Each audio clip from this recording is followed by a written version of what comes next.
Hello everyone, अभी classes में आपका स्वागत है और मैं अजीत कुमार प्रश्न उत्तर के एक नई वीडियो के साथ आपके समक्ष मौजूद हूं। और आज हम लोग बात करेंगे राजनीतिक दल के प्रश्न उत्तर के विषय में।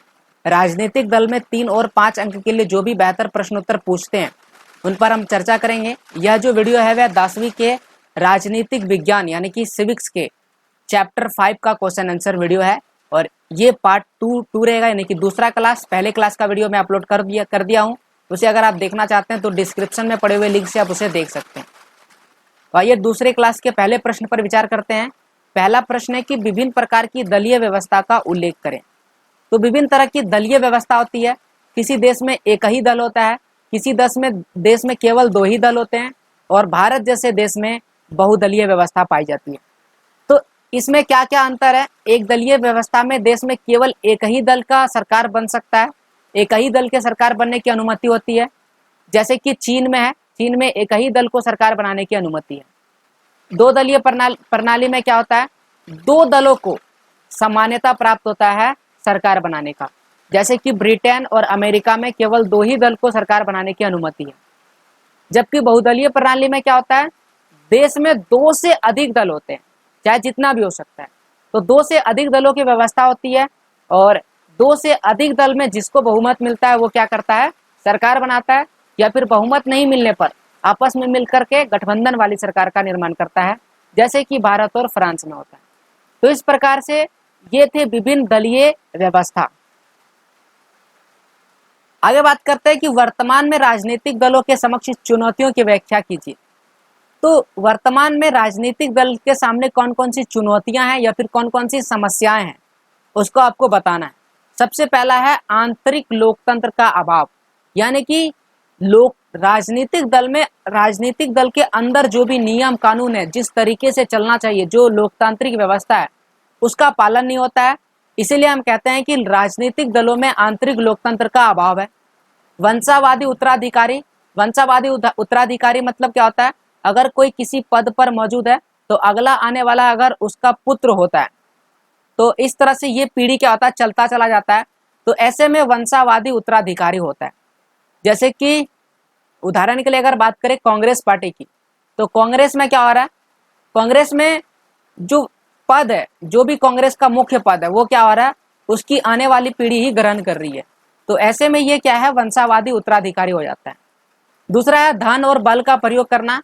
आजकल राजनीति में इसका बहुत ही ज्यादा प्रयोग किया जा रहा है। धन का प्रयोग करना यानी कि बहुत सारा पैसे के बल पर वोट को खरीद लेना, या बल के बल पर उसे क्या करना? डरा धमका करके अपने दल में शामिल कर लेना। तो ये सब चीज का प्रयोग क्या होता है? राजनीतिक दल की चुनौतियां। सार्थक विकल्प का अभाव है। और अंतिम है कि दल के सामान्य सदस्यों की उपेक्षा, यानी कि जो भी दल में मौजूद है उनकी उपेक्षाएं बहुत ही ज्यादा होती है और इस आधार पर राजनीतिक दल में आपसी संबंध बेहतर नहीं हो पाता है। और ये सभी क्या है? ये सभी समस्याएं हैं राजनीतिक दल के, और ये चुनौतियों को निपटना जरूरी हो जाता है। तो ये थे राजनीतिक दल की चुनौतियां। अगला प्रश्न है कि प्रांतीय दल में संघवाद को मजबूत करने में किस प्रकार सहायता करते हैं।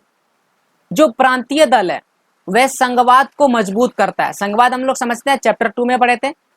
तो राष्ट्रीय दल क्या करता है? राष्ट्रीय दल प्रांतीय दलों के साथ गठबंधन करने को मजबूर है। क्यों? क्योंकि 1996 के बाद से प्रत्येक प्रांतीय दल को एक या दूसरी राष्ट्रीय स्तर के गठबंधन सरकार का हिस्सा बनाने का अवसर मिला है।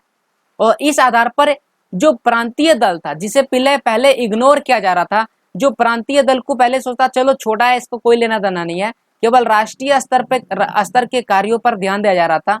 तो ऐसे में अब प्रांतीय स्तर की बातें ऊपर उठने लगी और प्रांतीय स्तर और राष्ट्रीय स्तर में संबंध स्थापित हो गया।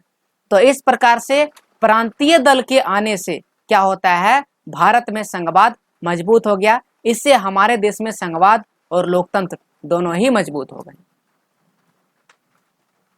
अगला प्रश्न है कि लोकतंत्र की गुणवत्ता जन सहभागिता के स्तर पर निर्भर करती है। यानी कि लोकतंत्र कैसा होगा, उसकी गुणवत्ता क्या होगा, उसकी क्वालिटी क्या होगा, ये निर्भर करता है किस पर? जो जनता का सहयोग किस प्रकार है उस पर निर्भर करता है। आपको उत्तर देना है कि क्या यह गलत लिखा है या सही लिखा है। अगर सही लिखा है तो उसके समर्थन में तर्क देना है। तो इसका उत्तर में लिखेंगे हाँ ये सही है। क्यों? क्योंकि लोकतंत्र का उद्देश्य जनता के द्वारा जनता का शासन होता है। इसलिए जनता का सहयोग यानी कि जन सहभागिता जरूरी हो जाती है। लोकतांत्रिक प्रक्रिया में भाग लिए बिना राजनीतिक दलों में सुधार लाना कठिन हो जाता है। सामान्य जनता की भागीदारी जो है वह बहुत ही ज्यादा आवश्यक हो जाती है। उपयुक्त उम्मीदवार का चयन भी जनता के द्वारा ही होता है, जनता ही उपयुक्त उम्मीदवार चुनता है। असहभागिता से सत्ता गलत एवं असक्षम लोगों के हाथ में चली जाती है, इसलिए इनका सहयोग क्या है, जरूरी है, और इनके सहयोग से लोकतंत्र की गुणवत्ता जो है वह बेहतर होती है। इस आधार पर हम कह सकते हैं जन सहभागिता से ही लोकतंत्र की गुणवत्ता का स्तर जो है वह निर्भर करता है। तो ये था दूसरा पार्ट 3 और 5 अंक के लिए। अगर आपको वीडियो पसंद आए तो लाइक करें, और अगर आपको इसका पीडीएफ चाहिए तो अभी क्लासेस को टेलीग्राम में फॉलो करें, और मुझसे पर्सनल सवाल के लिए आप मुझे इंस्टाग्राम या फेसबुक पर फॉलो कर सकते हैं। अंत तक इस वीडियो को देखने के लिए आपका बहुत बहुत धन्यवाद।